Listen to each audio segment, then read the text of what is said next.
Let's go gambling!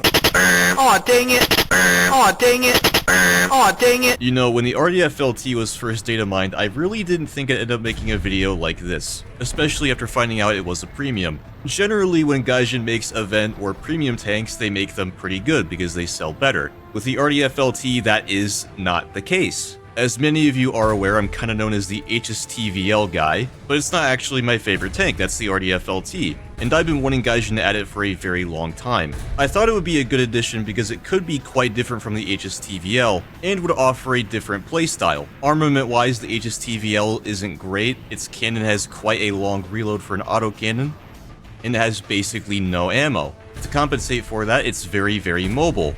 Incredibly mobile even. The RDF-LT should have been basically the opposite. A slower vehicle that has much more ammo and a faster fire rate. And with applique armor, it would have been a little bit tougher against HMGs, at least from the side. To put it simply, Gaijin added the worst possible RDF-LT configuration. By every metric except for ammo capacity, it is a worse hstv-l at the same BR. Probably the most frustrating thing is that it has the exact same reload rate as the hstv-l, despite every piece of literature on the RDF-LT saying that its reload rate should be 70 RPM, which is almost twice as fast as the hstv-l. Given that Gaijin somehow also got the top speed wrong by 9 km per hour, using a figure that I have literally never seen before in anything, I thought maybe this was a placeholder or a fluke. At least until the dev stream where they confirmed that that was the correct reload rate in the game, and that was followed up by the store page. So I tried to bug report it using information from the manufacturer, AAI, and at first it was passed as a suggestion, which I wasn't thrilled about, but it makes sense. But not long after, it was properly denied. Previously, reports had already been issued on the rate of fire of this weapon, and various data were provided, from 45 to 70 rounds per minute. A value of 45, 1.5 seconds was selected. For now, we do not plan to revise this parameter. As you can imagine, this is incredibly frustrating for me, because seeing the RDF-LT on the dev server, I thought, you know, it's just a worse hstv-l. Even the presenters on the dev stream couldn't find anything it had over the hstv-l besides ammo capacity. But maybe if the fire rate were buffed, that would compensate for the lack of mobility and survivability. But nope, Gaijin thinks that giving it a better reload rate would make it too busted, apparently. Now I have several objections to this reasoning, both from a balance and historical perspective, but let's start with the balance. Now, Gaijin has nerfed the reload rate preemptively because reload rate is one of the few things that they can change besides BR to balance a vehicle. But like I said before, it is just a worse hstv-l, a vehicle that people already think isn't that good, and I tend to agree. For the damage you do with the cannon, the reload rate is not amazing. With how reaction times are at top tier, if you shoot somebody and it doesn't do anything, they will often just turn and evaporate you from existence. And you're often encouraged to try and disable the enemy so you can slowly pick them apart. But the problem with that is that War Thunder servers can be quite bad sometimes, and shooting barrels has been made incredibly inconsistent. Now sure, you could say, well, just aim for the breach instead of the barrel, but you often can non-pen breaches at that tier. I know that with a lot of Soviet tanks, it's a complete dice roll whether you pen the mantlet or not, and with Leopards there is a tiny sliver on the bottom of the mantlet that you can pen, but that often does nothing too. Now I say that the RDF-LT is worse because it is much slower, it's about as fast as an MBT generally speaking, and perhaps most egregiously, Gaijin did not give it its applique armor, meaning that you can pen it from the side with 7.62 coaxial machine guns, which every vehicle has. The system was designed to stop 35mm on the nose and 7.62 elsewhere. It has an armor applique kit. With when installed, she stopped 57mm on the nose and 145mm elsewhere. You can even 50 cal it from the front in some places. They also didn't give it any smoke grenades whatsoever, and it doesn't even have ESS. So if you get into a bad spot, you are basically done. There is nothing you can do. Besides pray the enemy is dumb and lets you live, I guess. If you want to compare it to something like the 2S38 per se, I'm pretty sure the 2S38 is around as mobile or even slightly better, at least top speed wise. Its armor is definitely better, and its armament is massively better. Not only does it fire 3 times faster, but it also gets access to APHE, which with how medium caliber APFSDS spalls at top tier, is very handy. Compared to the 2S38, the RDF-LT's only advantage is basically gun depression and silhouette. I think if they gave the RDF-LT its applique armor, its smoke grenades, and increased the fire rate, then sure, it can stay at 11.7. But right now, I wouldn't even say it deserves to be 11.3. Now, the bug report being denied is incredibly annoying from a historical perspective, because technically speaking, not even the hstv-l should be firing at 1.5 seconds per round. The target fire rate for the program was always around 2 rounds per second, and the cannon could actually fire at that rate, at least on test benches. The problem was mounting it into vehicles. You see, the fire control system couldn't really cope with the full rate of fire of the cannon. What kind of rate of fire can you obtain with this type of mechanism? We've actually, in tests, we've fired them up to a rate of 2 rounds a second. And nominally, well, I think we're shooting about 1 round a second, or maybe a little less now. And that limitation was put on greatly by the fact that the fire control system and stabilization system and everything had a difficulty in keeping up with any more than that.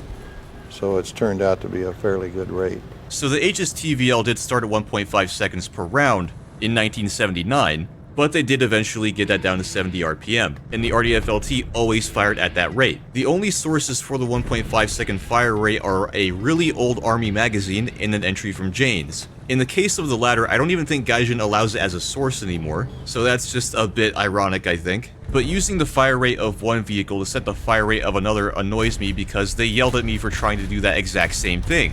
When I was bug reporting the Striker MGS's reload rate back in 2020, I think, I tried to use a source that talked about the TCM AGS because they use the exact same turret and autoloader system.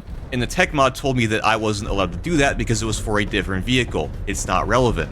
But apparently that's a-okay if Gaijin does it. And for that Striker bug report, they did end up accepting it, but they didn't use the reload rate that was specified in the report. They scoured through the sources until they found the average engagement time, which was 7.5 seconds when the reload rate was 6, and they used the average engagement time. And I'm pretty sure in-game it still has that to this day. Generally, it just feels like their implementation of the RDF-LT is incredibly rushed. They got a ton of statistics wrong. They basically copy-pasted a lot of stuff from the hstv-l and didn't bother correcting it, like the gun depression. It's supposed to have negative 15 degrees of gun depression over the front, but it has negative 13, just like the hstv-l. I know the stat card says negative 17, but trust me, it's negative 13 over the front. But the weird thing is, I don't think that's placeholder, because if you try to depress over the back of the RDF-LT, the engine deck blocks it because it's taller. It's not being blocked by lifting eyes, there's still plenty of space between them. They also copy-pasted the stats for the sight, which is very funny because they are very clearly not related to each other. The RDF-LT used the SFIM-VS580, which can be found in-game on the OF40 MTCA. But they didn't copy those stats, nope, just copy-pasted the hstv-ls. And technically speaking, that sight shouldn't even have thermals. Like, they gave the RDF-LT thermals, but not the trunnion-mounted add-on sight that actually gives it thermals. You see the little box next to the barrel? Yeah, that's the thermal sight. Notably absent in War Thunder. You know, part of me wants to try and bug report that to see if they would lower the BR after removing the thermals, but I don't even think they would do that. It wouldn't affect me much because I barely ever use thermals, especially Gen 1 thermals, which are essentially useless, at least for me. There are also some glaring errors with the model, which doesn't really matter from a gameplay perspective, but to me it shows that they really rushed this thing through and didn't care about it at all. Like going back to the sight, for example, it does not look like a VS580. It's way too tall and is missing a lot of detail. Also, War Thunder's RDF-LT crew is going to be very confused when they try to fill up on fuel and they can't find the fuel filler cap, which is something that I didn't even miss when I tried to model the RDF-LT back in 2022. And that was the first model I ever tried to make in Blender. They also got the number of cutouts in the receiver wrong somehow, which just boggles my mind. I can kinda understand missing the fuel filler port, but the barrel is so prominent. It's the most standout feature of the tank. They also didn't give it an autoloader animation, despite me bug reporting that on the hstv-l years ago. I know it's a really minor cosmetic thing, but when new editions like the PLZ05 have it, you kinda expect it to be in the game. I just remembered something else, so we're gonna go back to balance for a second. So Gaijin generally doesn't try to mess with the stats of rounds, even though they don't follow real life 1-to-1, because they use the calculator. But with the RDF-LT and the hstv-l, not only did they give it its worst possible round, but they made it way worse than it should be, like its stats are completely incorrect, despite me giving them documentation directly. For example, in War Thunder, X-885 is made out of tungsten. In real life it was depleted uranium. Its velocity is also far too low, and the rod length too short. I know I've said this a lot before, but X-885 should be on par with M774. at least on the hstv-l, because the hstv-l was made in 1979 but was tested until about 1985, I believe. And when XM885 was tested in 1979, it was about equal to M774. But when I sent this to Gaijin, they just outright didn't believe the rod could be that long. So its performance in game, they believe, is totally correct. They just don't believe the army when it comes to the round's performance. Despite the fact that this cannon was designed to go through the front of Soviet MBTs. Not T-55s, not T-62s, T-72s, and T-64s. And with stuff like Delta 6, which penned 430mm or thereabouts, it was supposed to go through T-80s too. And you want to know the dumbest part? You know the M41D in the APFSDS round that gets M464? M464 was designed for the export RDF LT, the one with the Bulldog's gun, because they couldn't export the 75mm Ares cannon. So M464, the round designed for the weaker export variant of the tank, outperforms the round on the actual tank. Even after I sent them a primary source document showing that in 1975, XM885 outperformed M735, which it doesn't even do in-game, they just ignored it. Sorry if I sound really annoyed at this point, but I have been trying to get this thing fixed for years. I don't understand how they think a tank firing M774 every 1.5 seconds at 11.7 would be busted when you have tanks firing modern APFSDS that pens almost half a meter of RHA every 4 seconds at top tier. At 11.3, a lower BR even. And there are tanks at what, like 9.3, 9.7 that get M900 equivalent APFSDS? Yeah, okay. I generally don't try to give advice on how you guys spend your money in this game, but I wouldn't buy the RDF LT under any circumstance right now. I saw some people saying they would buy it so they could use it as an anti-air vehicle, but just don't. The IRST only starts providing a lead indicator at like 5 kilometers, and the elevation's worse than the hstv-l too, so what's the point? Looking at the BMD-4M, it's pretty evident which premium they care about more. Like that one has optional applique armor.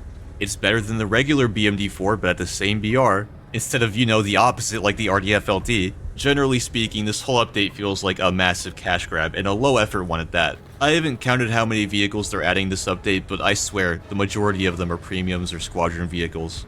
If you don't count the copy-paste anyway. I think the reason they're so afraid to buff the hstv-l is that their internal statistics say it's fine. But again, we have no idea how they determine vehicle performance. So my hypothesis is that since the hstv-l gets stock APFSDS, and it's a light tank, it's really good at printing SL, but terrible at getting kills or actually being useful to the match. So they see it's making a lot of money and they think, oh, it must be a perfectly fine vehicle. That's just my guess anyway, because if you look at Thunderskill, it has worse stats than pretty much every top tier MBT. Even compared to, say, the SEP V2. Oh my god, even compared to the Ariete. I've tried not to talk about this subject too much recently because I know I can be quite annoying about it, but I am at my absolute wit's end with this company in this tank. Sorry, these tanks now. I get this is a game, but when you try to say that your game is historically accurate or a simulator like you do in YouTube ads, you should try to make things as historically accurate as possible, at least when there's some balancing leeway. Anyway, let me know what you guys think. I hope this video was at least a little bit informative about the whole situation. I was just riffing the entire time. I didn't go with a script or even footnotes or bullet points. So sorry if it's disjointed, my brain just goes on tangents constantly. Again, I would not buy the RDF LT until they buff it in some manner. If you guys have suggestions for video topics, leave them in the comments, and I'll see you on the next one.